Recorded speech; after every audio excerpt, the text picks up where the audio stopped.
Par Jēkabili mēdz teikt, ka tā ir Daugavas izauklēta pilsēta, Daugavai piederoša novadu Krustcelēs nolikta. Jēkabpils pilsēta ir divu pilsētu Krustpils un Jēkabpils kopums. Krustpils ir pilsētas senākā daļa un tās veidošanās cieši saistīta ar viduslaiku pili.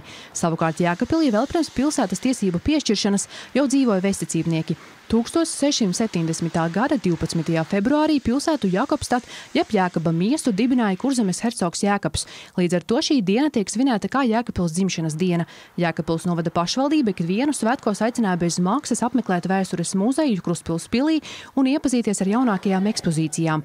Tāpat arī šonedēļ ik viens var izmantot iespēju nobildēties kādā no īpašajiem fotostūrīšiem pilsētā.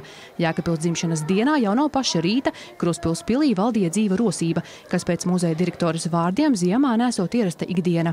Šodien ir īpašā pirmdiena. Jāteic, ka vasaras mēnešos tad tiešām arī pirmdienās ir tik daudz apmeklētāji, kad sāks atvaļinājuma laiks, bet ziemas mēnešos, kad ir tradicionāli klusais periods, protams, ka pirmdienās nav tik daudz apmeklētāju. Bet šodien ir īpaša diena. Šodien ir Jēkabpils pilsētai dzimšanas diena. 354 gadi, un jāteic, ka ik viens cilvēks, arī pilsēta, katru gadu svin savu dzimšanas dienu. Un kas tad uz šobrīd ir pilsēta? Tie esam mēs, tie esam cilvēki, kas šajā pilsētā dzīvo, un katrs savā dzimšanas dienā grib kaut ko īpašu. Mēs katrs gaidām kādu dāvanu. Un tad mēs nolēmām šo dāvanu šajā brīnišķīgajā pirmdienā pilsētas iedzīvotājiem dāvināt šo bezmaksas muzeja apmeklējumu. Un jāteic, ka jau 9:00 bija pirmie apmeklētāji. Līdz pusdienu laikam ir vairāk kā 100 apmeklētāji jau bijuši.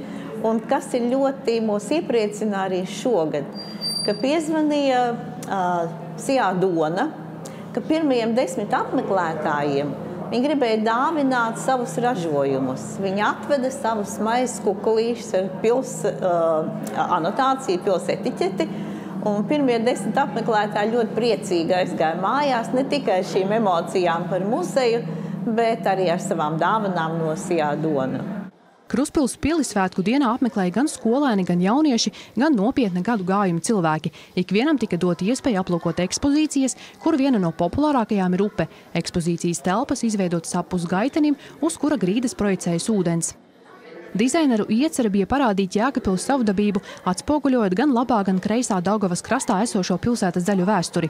Muzeja viesiem tiek piedāvātas 7 jaunizveidotas pastāvīgās ekspozīcijas – Krustpils, Jēkabpils, Daugava, vesticībnieki Jēkabpilī, izgatavots Jēkabpilī 19. un 20. gadsimtā, cīņas par brīvību 20. gadsimtā, mēs lepojamies, senvēsture, Strūves ģeodētiskā loka punkts Jēkabpils. Krustpils pilī sastapām divas jaunietes, kas šeit atnākušas pēc ilgāka laika un par iespēju apmeklēt muzeju bez maksas uzzinājuši gan viena no otras, gan interneta. Es šodien no rīta uzzināju no māsīcas, ka tāda iespēja ir aplūkot mūsu interesantu vietu Jēkabpilī.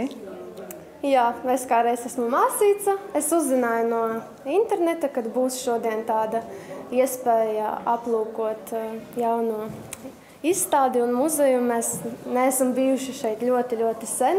Es varbūt pēdējo reizi bērnībā, un tāpēc gadījāmies. Jā, bija interesanti uzzināt, kā bija restaurācija, ļoti skaisti, un tas, ka restaurācija bija ļoti līdzīga tai bildē, kas bija vēsturiska. Jā, interesanti bija tas aplūkot.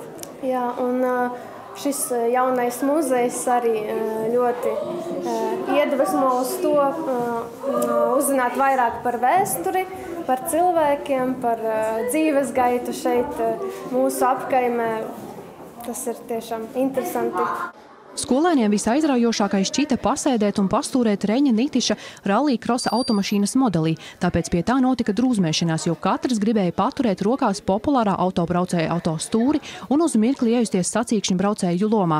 Jēkabpils vēstures muzeja krājumā iekļautās kultūra vēsturiskās vērtības aptver Jēkabpils pilsētu un rajonu gan tā agrākajās, gan pašreizējās administratīvajās robežās laika posmā no vissenākajiem laikiem līdz pat mūsdienām. Krājumā glabājas vairāk nekā 45 1000 priekšmetu ar muzejisko vērtību. Krustpils pils apmeklējums nav vienīgā dāvana jēkabpiliešiem pilsētas dzimšanas dienā. Pilsētas vidē 3 vietās – Krustpils kultūras centrā, Keneparka estrādē un Tautas namā ir izveidoti stendi ar mīlestību Jēkabpils jeb pop-up fotostūri, kuros ik viens var sevi iemūžināt interesantā fotogrāfijā. Krustpils kultūras centrā stends veidots 2 daļās – vēsture un mūsdienas. Tas ir kā mini vēstījums par Jēkabpili. Valentīna dienā stendam tiks pievienoti šai dienai raksturīgie aksesuāri. Savukārt Keneparkas stends veidots ar ziediem un romantisku soliņu. Mīlestībā ir daudzas izpausmes, mēs mīlam savus tuvākos un mēs mīlam savu pilsētu. Tāpēc Valentīna dienā, kas tiek svinēta Jēkabpils dzimšanas dienas nedēļā, ikvienam tiks piedāvāta bezmaksas fotosesija ar fotogrāfu Kasparu Siliņu. Pasākuma organizatori aicina sekot līdzi aktuālajai pašvaldības informācijai sociālajos tīklos, jo lietus vai sniegputeņa gadījumā fotosesija norisināsies tikai telpās.